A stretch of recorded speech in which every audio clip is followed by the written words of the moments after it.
একটি যুগোপযোগী মাসালা নিয়ে আপনাদের সামনে উপস্থিত হয়েছি। তা হচ্ছে কোনো প্রশাসন যদি কোনো ঊর্ধ্বতন প্রশাসনের অর্ডারে আদেশে যদি কাউকে হত্যা করে, কিংবা কোনো সন্তান যদি বাবার অর্ডারে কাউকে যদি হত্যা করে, এমন শক্তিধর মানুষের অর্ডারে যদি কোনো ব্যক্তি হুমকি ধুমকি দিয়ে কাউকে যদি কারো মাধ্যমে যদি কাউকে হত্যা করে নেয়, তাহলে শাস্তি কে পাবে এবং শাস্তিটা কি হবে এবং শাস্তির থেকে পরিত্রাণ পাওয়ার উপায় কি, এই বিষয়টা নিয়ে আলোচনা করব ইনশাআল্লাহ। এই প্রশ্নটির উত্তর হলো, হত্যাকারীদের শাস্তি হয় দুই ধরনের। একটা দুনিয়াতেই শাস্তি হয়, আর একটা মরণের পরে শাস্তি। দুনিয়ার শাস্তি হলো জানের বদলায় জান, অর্থাৎ যে হত্যা করবে ওই ব্যক্তিকেও হত্যা করে দেওয়া হবে।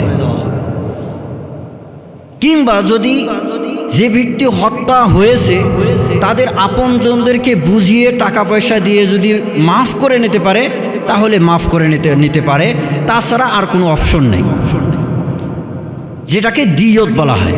দিয়ত দিয়ে যদি মাফ করে নিতে পারে তাহলে পারবে। এটা দুনিয়ার হুকুম। আর আখিরাতের হুকুম হলো,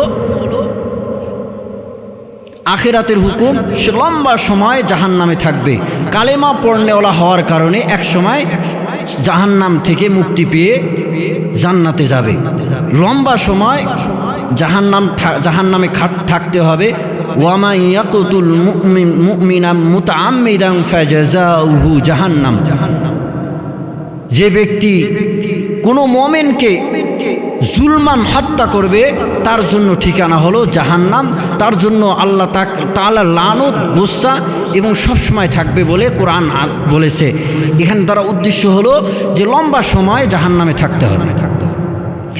এই দুই হুকুমের মধ্যে যদি এরকম হয় যে ঊর্ধ্বতন কর্মকর্তার মাধ্যমে কেউ যদি শক্তিধর মানুষের মাধ্যমে যদি আদেশে যদি অন্য কেউ হত্যা করে, তাহলে দুনিয়ার হুকুম যে হত্যা করেছে তার উপরেই বর্তাবে, আর আখিরাতের হুকুম উভয় ব্যক্তির উপরেই আসবে। যে ব্যক্তি কোনো ব্যক্তির আদেশে, আবারও বলছি, আদেশে যদি হত্যা করে, যে হত্যা করবে তার উপরে দুনিয়াবি হুকুম আসবে, আর আখিরাতের হুকুম উভয় ব্যক্তিই পাবে। এখন এই মুক্তি পাওয়ার উপায় কি? এই শাস্তি, দুনিয়া এবং আখিরাতের শাস্তির থেকে মুক্তি পাওয়ার উপায়, দুনিয়ার শাস্তির থেকে যেটা বললাম যে একটা হলো কেসাস, জানের বদলায় জান হত্যা হয়ে যাওয়া, আর একটা হলো ওয়ারিশগণদের কাছে মাফ নিয়ে কিছু টাকা দিয়ে তাদেরকে সন্তুষ্ট করা। আর আখিরাতের ক্ষেত্রে কিসাস যদি নেওয়াও হয়, জানের বদলায় জান যদি নেওয়াও হয়, তারপরেও আখিরাতের শাস্তি তাকে ভোগ করতেই হবে। হ্যাঁ, যদি কিসাস হওয়ার আগে আগে, জানের বদলায় জান হত্যা হওয়ার আগে আগে যদি মাফ তওবা করতে পারে, খালেস নিয়তে যদি আল্লাহ পাকের কাছে তওবা করে, তাহলে আল্লাহ পাক তওবা মাফ করে নিতে, তওবা কবুল করে নিয়ে তাকে মাফ করে দিতে পারেন।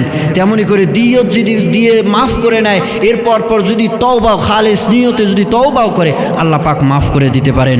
এই উক্ত মাসালাটি উত্তর সহ জামিউল উলুম